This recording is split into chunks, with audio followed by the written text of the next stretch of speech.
A very good evening to all those watching the video. I will be discussing about the relationship between environmental laws and human rights.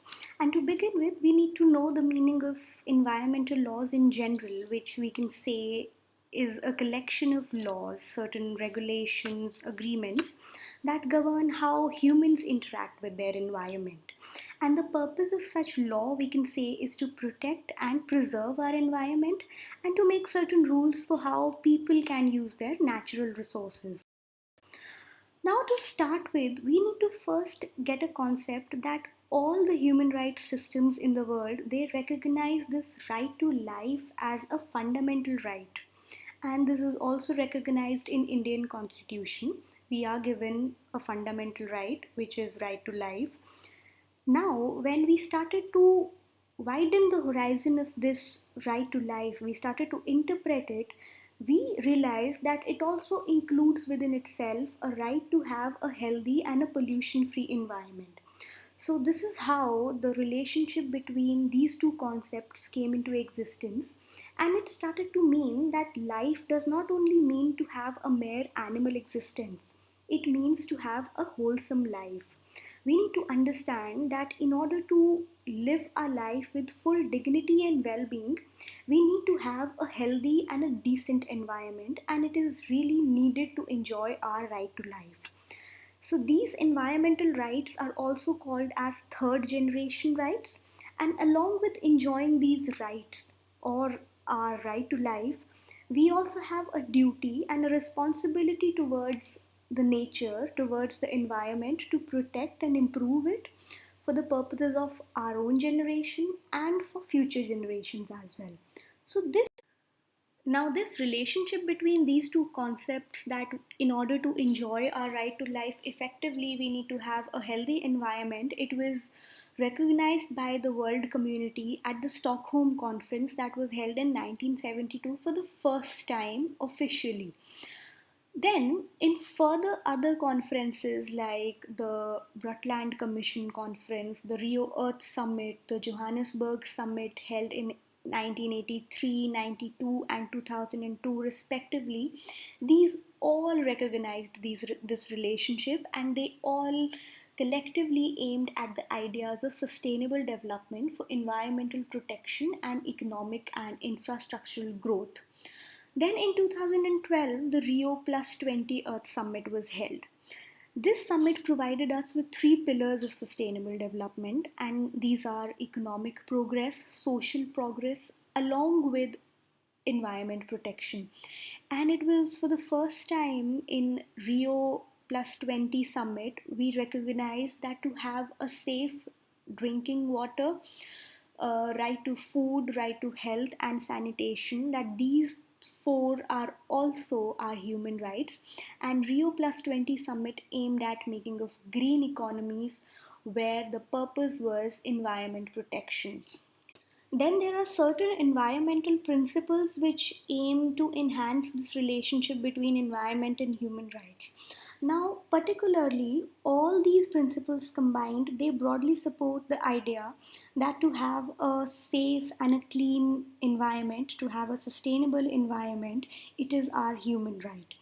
To name some, these are the polluter pays principle, the precautionary principle. The other principles are provided in the blue box in the screen. You can have a look. Now, there are certain instruments and conventions at the international level which aim on environmental conservation and protection. Together, these instruments are called multilateral environmental agreements, or MEAs. Now, the role of these multilateral agreements are that they aim towards achievement of sustainable development goals in general, which recognize this relationship we are talking about. That they all aim on environment protection and conservation so that we can give effective meaning to our right of life.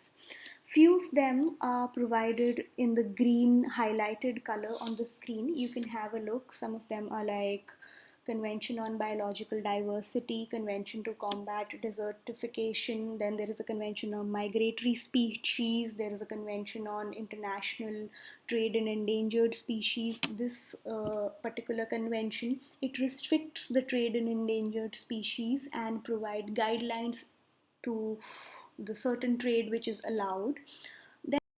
Coming up to the approach of Indian judiciary, the attitude of Indian judiciary in recognizing this relationship between environment and human rights. Now, back in 1978, it was in the Menka Gandhi case that for the first time Supreme Court said that right to life means to live in a healthy and wholesome environment. It is not only a mere animal existence. It is not only living just for the sake of living. There are certain few landmark cases, others are also there, but few of them are more important, like the Ratnam municipality case, in which the judiciary said that, municipalities could be compelled to provide proper sanitation, proper system of drainage, and this concept is not only a tort issue, it is not a nuisance issue, but it is something which relates to a right to life, and writs can be filed against these kind of issues. Then there is this case of oleum gas leak case, there's this Delhi CNG vehicles case, in which the Supreme Court said that commercial vehicles which are 15 years old, they need to be phased out in the city of Delhi, and only CNG city buses should be working. Then there's this Ganga River case. The court provided guidelines that industries, they need to set up treatment plants before they can just throw their effluents into rivers, and in case they do not treat their effluents before disposing them, their licenses could be cancelled. Then there is this case of Vellore Citizens Welfare Forum case. This is a very important case in this aspect because it was in this case the Supreme Court held that these principles like precautionary principle, the polluter pay principle, these are law of the land of India, and these are essential features of sustainable development. The meaning and definition to these principles were recognized in this judgment, in which they said that the onus of proof is on the person who has to show that his action is environmentally benign, that he is not providing any destruction to the environment, and in case if he is providing any destruction to the environment, it will be his duty to compensate the victims of pollution, and he will also take up the cost of repairing the environmental degradation that he has caused. So this is the concept of polluter pays principle. Then at the end, I would like to say that there are certain number of cases in India. We have specific statutes also that deal with protection of environment. We have environmental law statutes, like we have the air, the water, and the noise pollution rules. Air and water has their specific statutes. We have a biodiversity act. We have a environmental protection act. Then we have a forest dwellers act also. Then we have a wildlife protection act. So reading these judgments and reading the statutes, we can say in India, we have given a very good interpretation to Article 21, and this has led to the emergence of environmental jurisprudence in India. And we are strengthening in this manner our human rights jurisprudence.